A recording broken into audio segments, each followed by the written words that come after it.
Security forces in Katsina state have apprehended a woman identified as Aisha Abubakar for allegedly transporting ammunition to terrorists.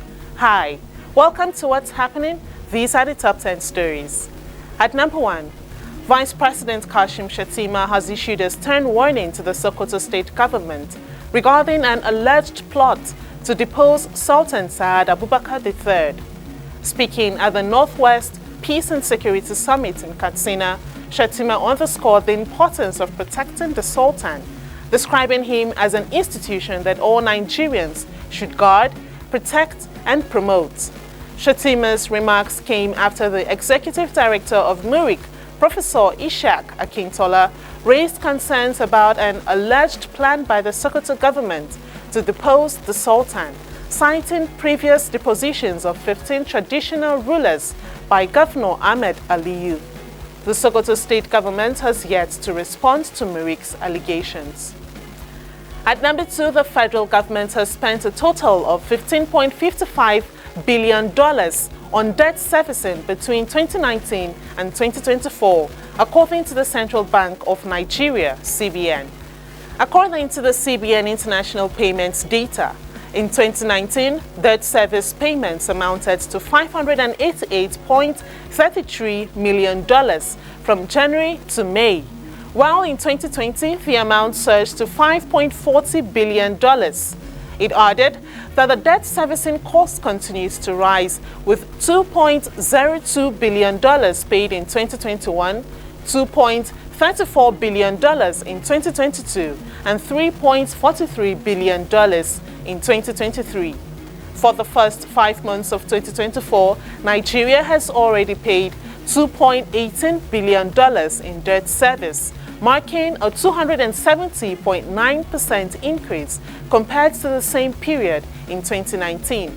This surge occurs despite the government's focus on domestic borrowing, with Fitch Ratings predicting a rise in external debt servicing to $5.2 billion next year. At number 3, the Minister of Women Affairs, Uju Kennedy Ohaneye, has accused the Muhammadu Buhari administration of mismanaging the first tranche of the $500 million World Bank loan meant for women's empowerment in Nigeria. Kennedy Ohaneye made the allegations during an appearance on Arise Television's morning show, where she stated that the first tranche of $100 million for the Nigeria for Women project was mismanaged.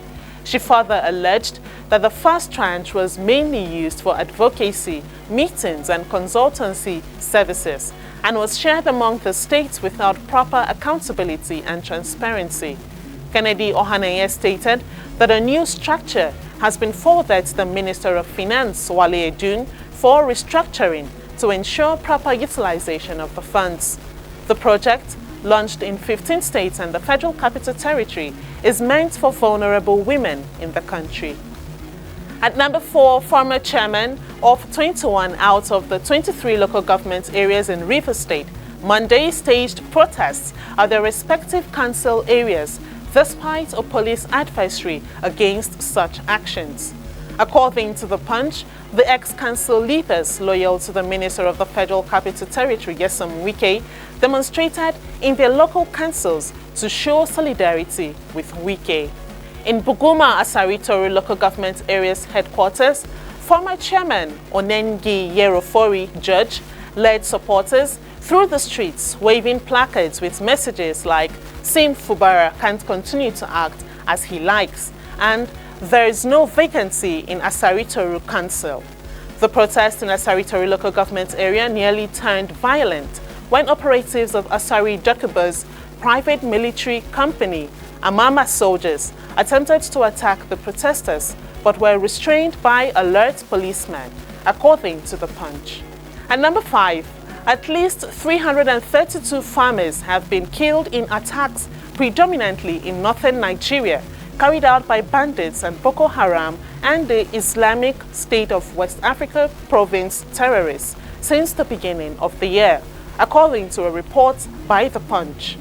The report disclosed that among the incidents, 13 farmers were killed by improvised explosive devices planted by Boko Haram in Gwoza, Borno State on January 29th, and in February, bandits killed 6 farmers and kidnapped 20 women in Shiroro, Niger State. Further attacks saw over 50 farmers killed in Wade, Plateau State on May 21st, and 30 farmers in Zamfara State on May 11th. On June 11th, more than 50 farmers were killed in Kankara, Katsina State, followed by additional killings in Kaduna and Borno states later in June.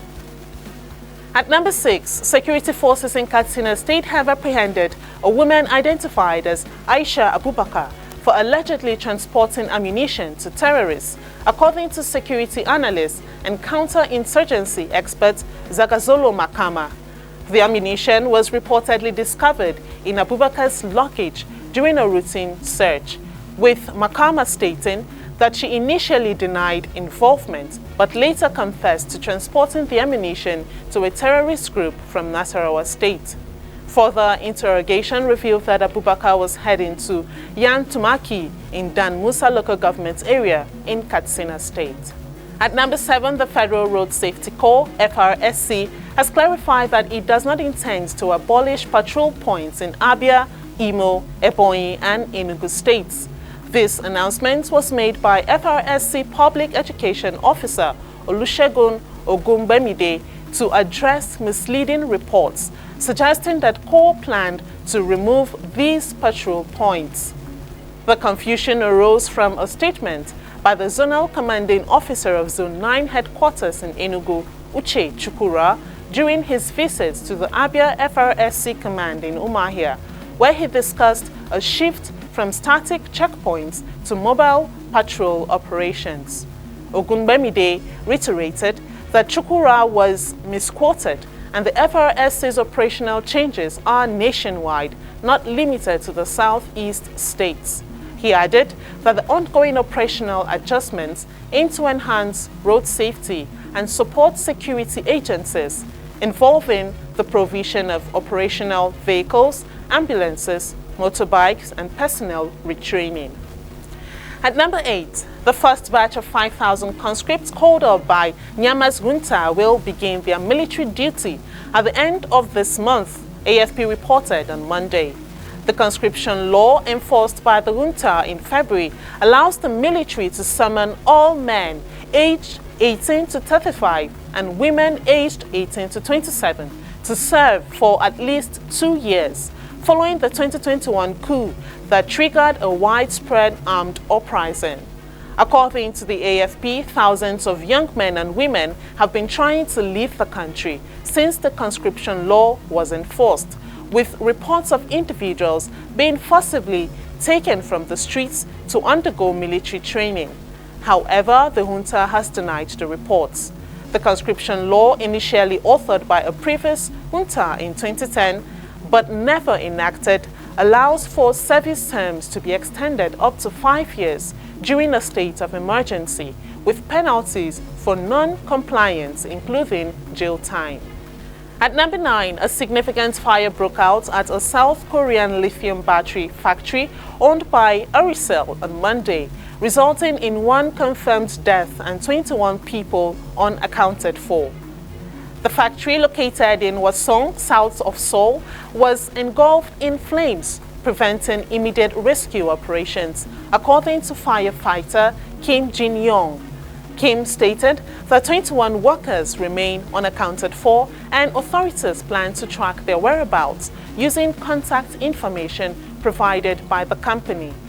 The blaze reportedly started after an explosion in a battery cell on the 2nd floor, leading to a series of subsequent explosions, with the building containing an estimated 35,000 battery cells.